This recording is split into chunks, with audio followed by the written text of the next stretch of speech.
अभिषेक मिश्रा कहते हैं कि प्रणाम अनंत श्री, क्या समभाव ही वो दशा है जिसमें किसी वस्तु या व्यक्ति का निषेध साधक के जीवन में बिना किसी निंदा के स्वतः ही हो जाता है? निश्चित ही अभिषेक, जैसे विज्ञान भैरव तंत्र के पिछले सूत्र ने कहा कि कुछ भी शुद्ध या अशुद्ध की तरह मत जानो, तो ये समभाव की ही बात थी। हम शुद्ध और अशुद्ध के, प्योर और इम्प्योर के कैटेगराइजेशन में कैसे जाएंगे? निंदा और प्रशंसा भी तभी आती है। तो समता एक समझ है, अंडरस्टैंडिंग है। समता ऐसा नहीं कि हमने सबको बराबर मान लिया, समता एक समझ है। और अगर वो समभाव आ गया है तो निषेध की जरूरत क्या है? निषेध से फर्क नहीं पड़ता। निषेध जितना ज्यादा होता है व्यक्ति के जीवन में, इसका मतलब अंतर्दृष्टि नहीं है, अंतर्दृष्टि का अभाव है। तो इसीलिए विचलित व्यक्ति ज्यादा होता है, निंदा में पड़ेगा, तमाम चीजों में उलझ के रह जाएगा।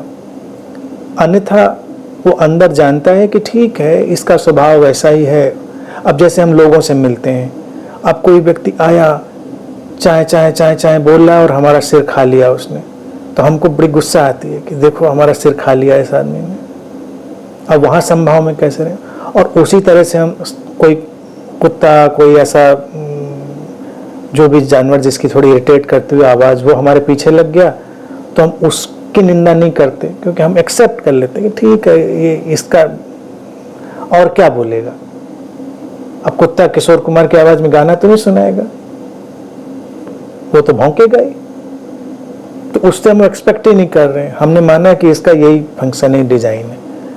तो ऐसे हर चीज पे, हर इंसान पे, हर चीज पे हम क्यों नहीं कर सकते हैं कि ये यही डिजाइन है इसका, इसके सिवा और अगर परमानेंट डिजाइन नहीं तो कम से कम इस मोमेंट पर तो ये डिजाइन पक्का ही है इसका।